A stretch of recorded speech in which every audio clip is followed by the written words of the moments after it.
Kia ora, good evening and welcome to the 98th episode of the Huddy Hui. Apologies for the delay, we just had to fix a few technical things in the background.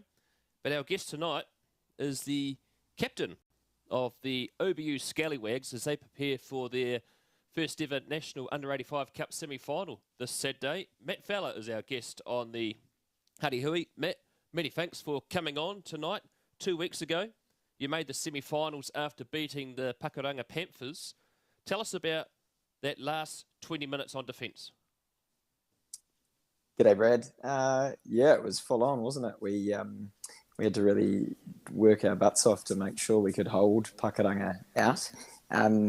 We do a little bit of stat keeping, and we usually make about 170 tackles in a game. We made 230 against Pakuranga, about 80 or so just in the last 15 minutes alone. So, yeah, we were certainly made to work hard for it, and bloody happy with how the result went. The boys were super stoked. We've done not much work on defence this week, all on attack. Now, it's interesting you say that about the attack. You guys were the first to score pretty much in the first minute through Reece Plumtree. You really opened up the game. That was quite a key moment to get you on the board early against a pretty impressive Pakuranga team.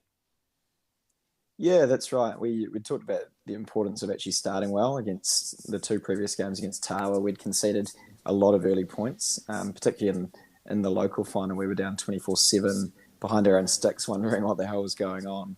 And then again in the Nationals rematch at Nienville, they scored an early try through picking and going. So it was something we'd definitely spoken about. And we managed to, I think Reece himself caught the very first kickoff, and then we just got into our rhythm.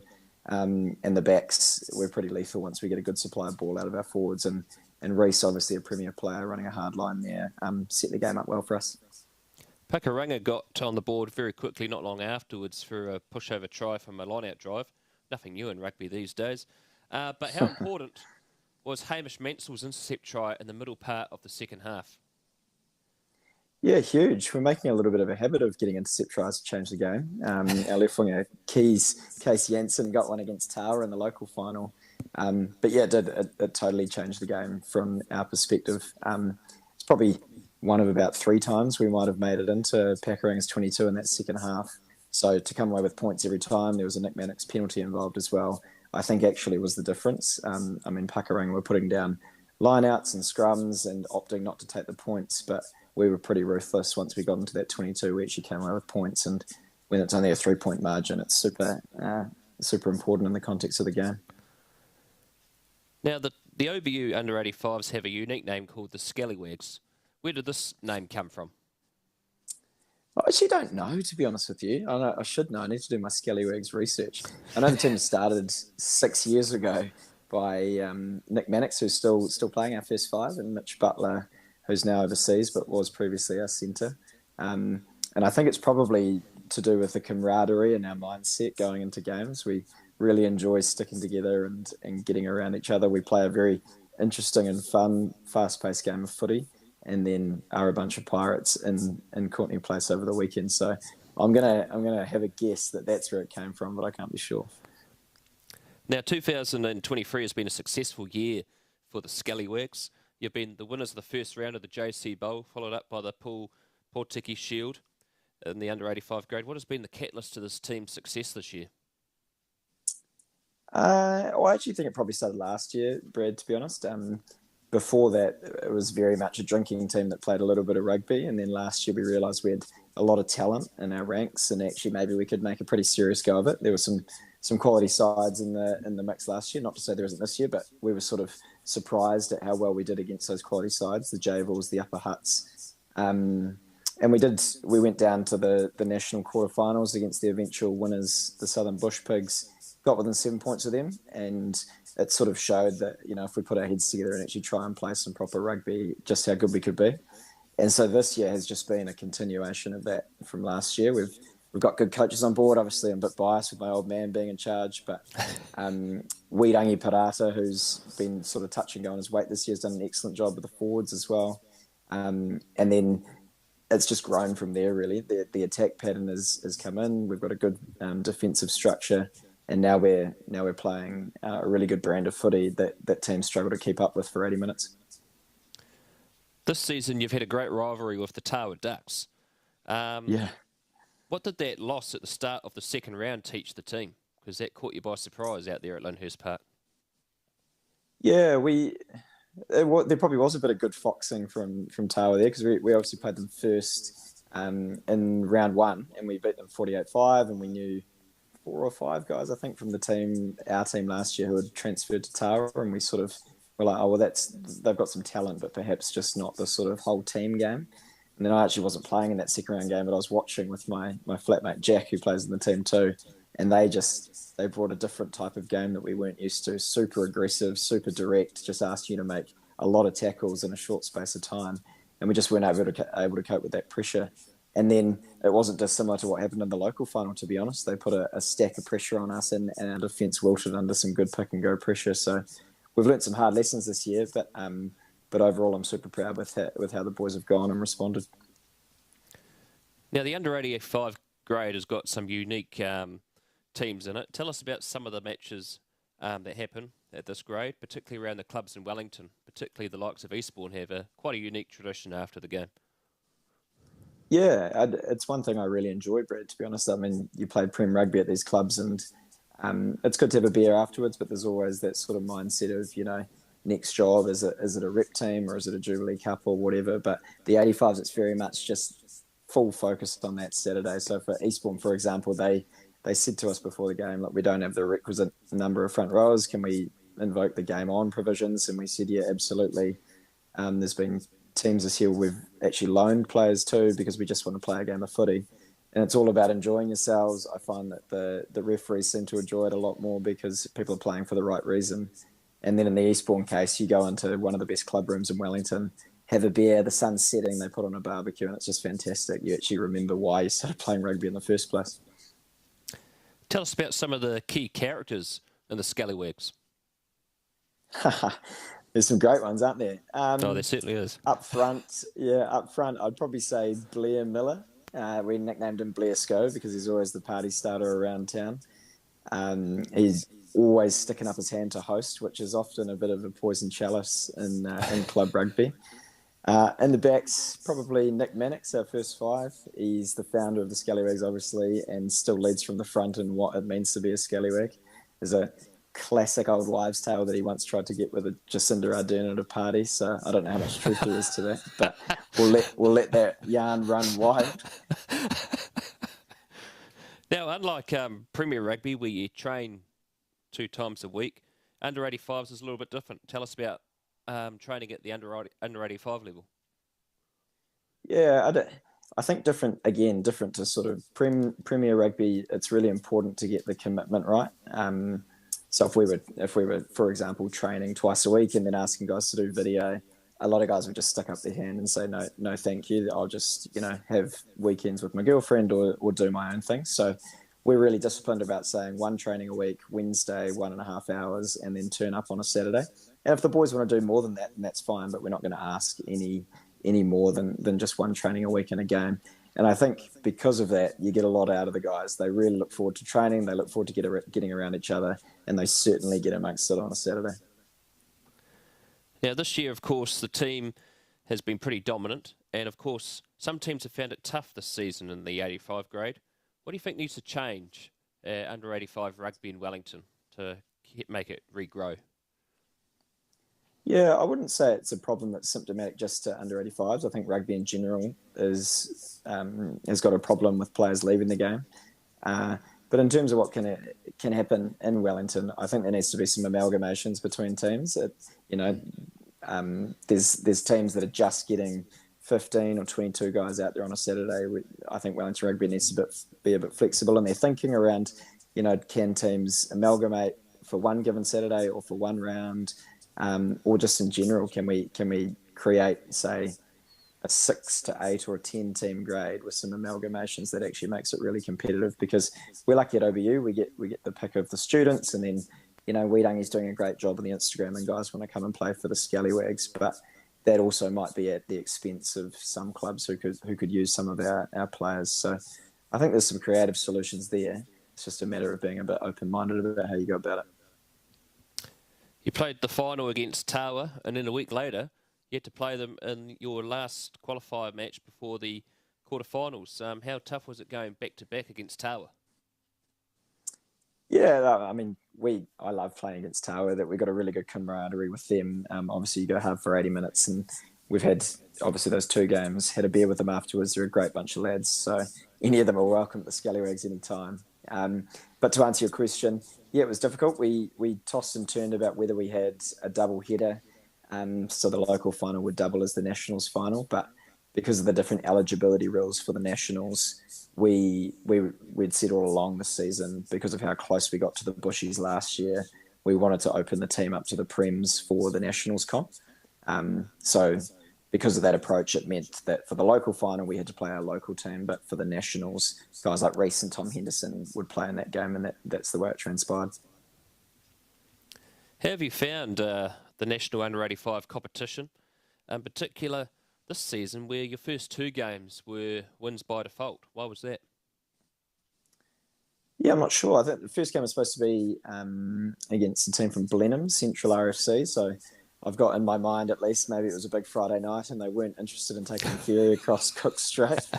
And then the second game was Stokes Valley. And again, it could be any number of reasons, but injuries, guys having certain commitments on that Saturday. Like, there's a lot that goes into getting a team out on the park. And I think we'd played Stokes Valley a couple of weeks before and had a fairly good win. So maybe they just thought, no, we're not too interested in this nationals comp. So a little bit disappointing, but that's all part and parcel of it. We've had a couple of games now, and we're raring to go this weekend against Takapuna. And the team is a really close unit. You all get on pretty well. Tell us about some of the dynamics that keeps this team positive. Yeah, it's a good question. We probably really buy into the Scallywags culture. Like, it's sort of have fun first, enjoy yourself, and then we'll worry about the results after that. And even like, I was probably lost to rugby. I'd given up in 2021, had a reasonable stint with the Prems. So guys are all turning up and playing for the same reason. Like, fundamentally, we all just love winning games of rugby with our mates. And obviously, you'll be aware of the passing of one of our boys, Tom Murray, this year. But that's just brought us so much closer together. I think we really appreciate what we get out of the Scallywags. We all buy into the culture. We realise we're playing for a bit of a higher purpose. So all of those things mean that every Wednesday and Saturday we love being in each other's company and look forward to the next week. Now, you just mentioned 2021 that you played for, usually last year playing for the Premier side. Why did you move from Premiers to under 85? Was it because being a little fella and being bashed around by some of the big boys, or what was the reason? Yeah, it was actually heading more towards retirement, to be honest.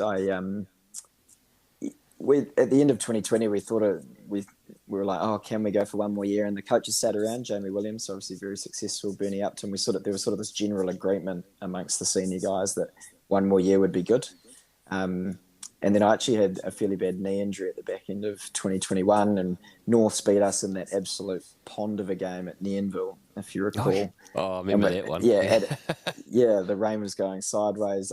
We had one guy on a flight, and this flight literally couldn't land at Wellington Airport. It was so bad. Yeah.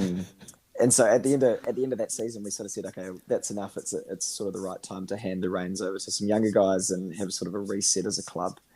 So I wasn't going to play. And then Mitch Butler tapped me on the shoulder and said, how about instead of tackling 130 kg guys, you go for someone about, 84.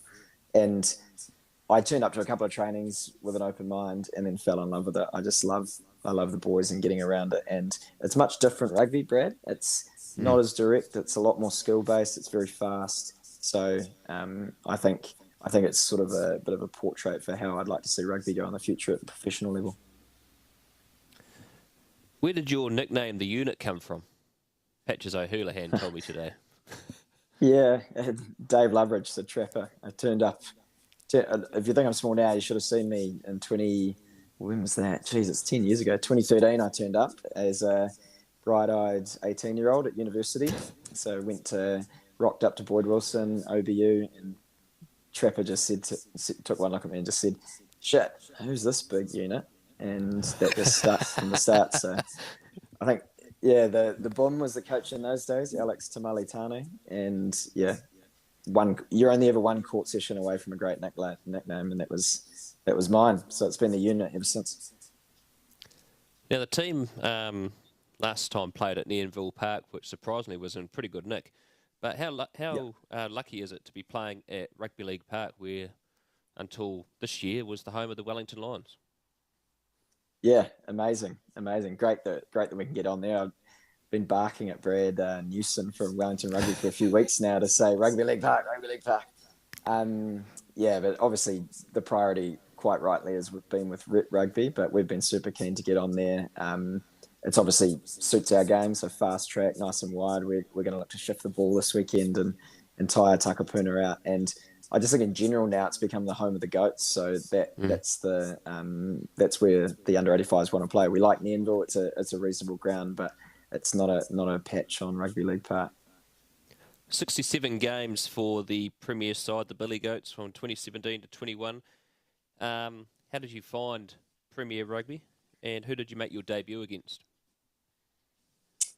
How did I find it? I found it pretty challenging as a guy who dripping wet's about 73 kgs, but very blessed to be part of an OBU era, not only with unbelievable players all around the park, but particularly a really good forward pack that looked after me. I think my debut was actually in 2015. I was in the Colts, but jumped on the bench against MSP and came off the bench. We ended up beating MSP at MSP, and all I did was throw one shit pass and make about 11 tackles. So that was a bit of fun against the old foe. But then that was in 2015. But then there was a couple of years before I got my first start in 2017 against Huddy Hui. And during that time where Old Boys University were strong in that 2010s, there were some great moments, particularly winning Jubilee Cups. What was your favourite Jubilee Cup moment and why? The moment that I will never forget is 2018 Jubilee Cup. So Norths were the hot favourites going in. They obviously led that year by Dupes, who is on track to wear a black jersey pretty soon, I think. But just unbelievable player in club rugby. But it was a Dale, who might have even got man of the match. Oh no, it was Dutchy got man of the match in that one. Yeah. But anyway, Dale went to the line and dropped off. Wes coming on the inside, and he sort of stepped off his left foot and left again, and from halfway was all of a sudden under the sticks. I'll just never forget watching a guy who definitely was destined for higher things than club rugby. You're a product of Takapuna College. Tell us about your time there. Yeah, emotional. Wide streets, narrow minds in Takapuna. Yeah, I mean, it was good.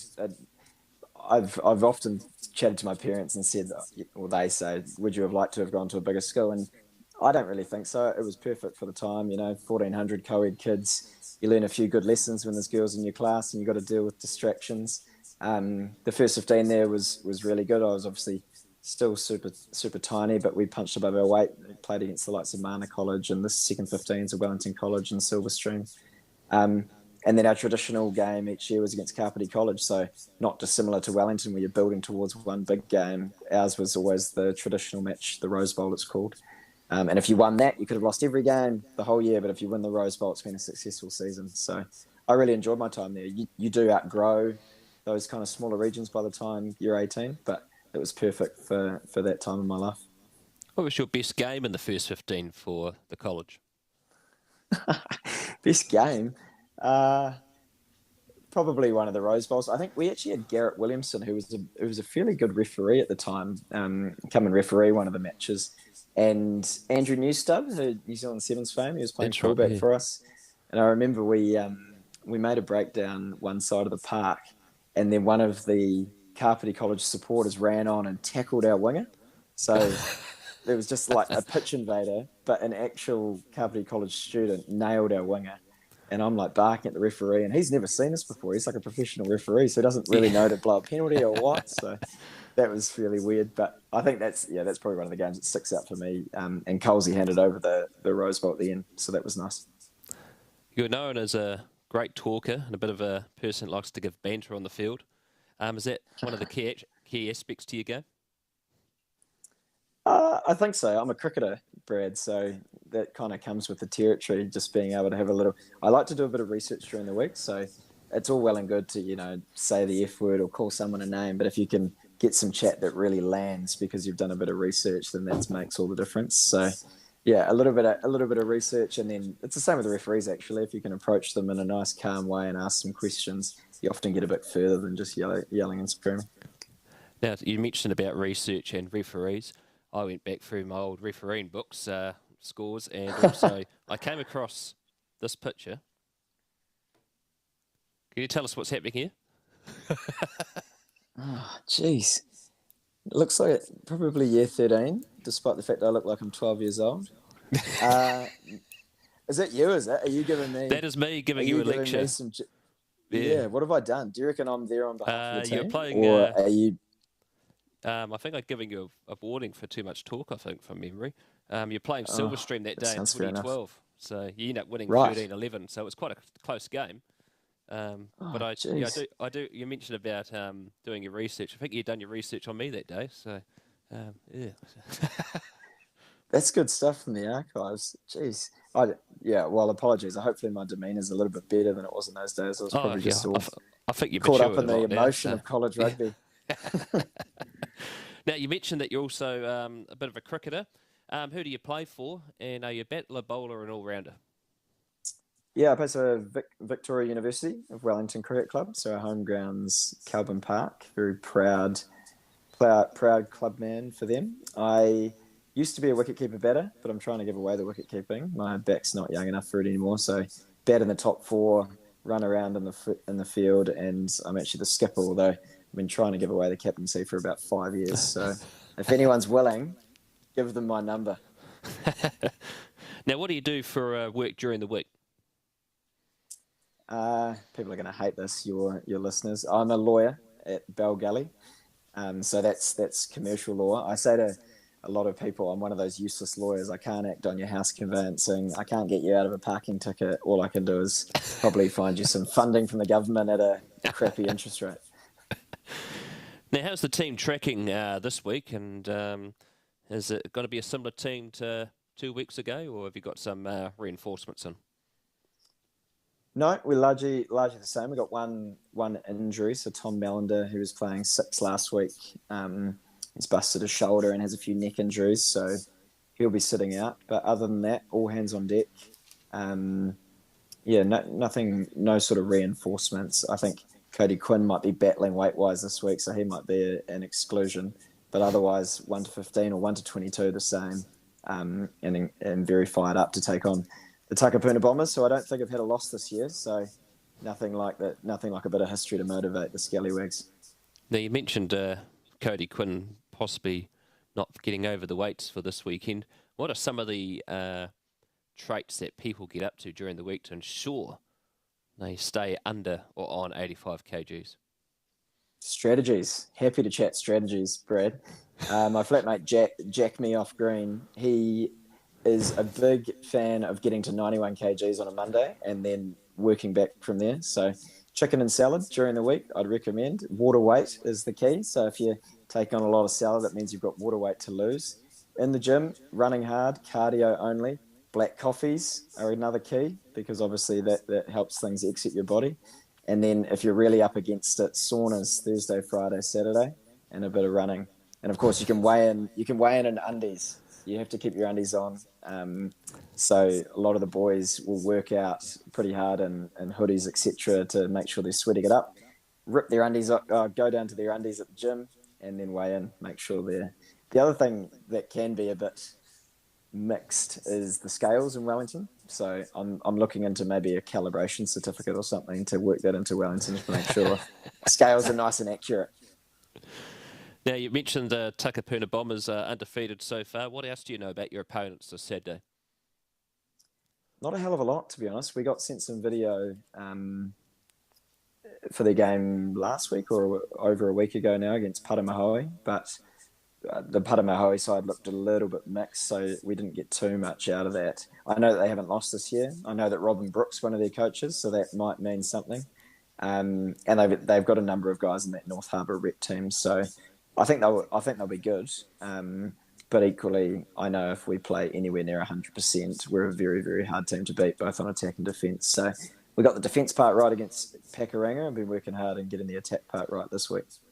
As you mentioned, you went down to the Bush Pigs last year, only lost by 7 points in the quarterfinal. What will it take for you guys to make the final for the first time? Defend like we did last week. That's point one, because I think defence wins competitions 9 times out of 10.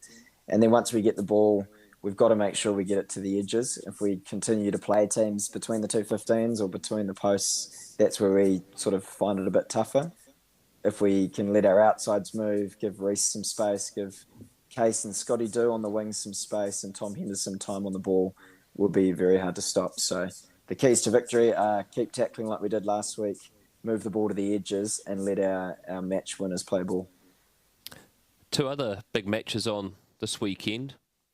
I'll ask who's going to win either one, All Blacks or France? I've got France in that game, and I'll tell you why. I think we can beat them once in the tournament, and I'm hoping it's not game 1. And the Panthers or the Warriors?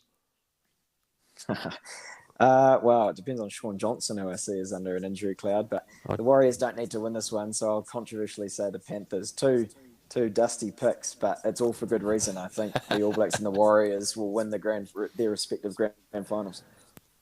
Well, Matt, it's been fantastic having you on the Hui tonight. We'll see you out there on Saturday at Rugby League Park. All the best for Saturday. Great. Thanks, Brad. Talk soon. That is Matt Fowler, the captain of the OBU Scallywags, and what a team they have been this season. And it should be a pretty competitive game out there at Rugby League Park on Saturday. And speaking of which, Huddy Sports, and alongside New Zealand Rugby, have asked us to live stream this semi-final between All Boys University Scallywags and the Takapuna Bombers. So that will be at Rugby League Park in Wellington. Kick-off at 2 o'clock. And our coverage will start at 1:45. So that is the Huddy Hui for tonight. Great to have Matt Fowler on. Look for us on Saturday here on Huddy Sports YouTube. I'm Brad Hudson. Ciao for now.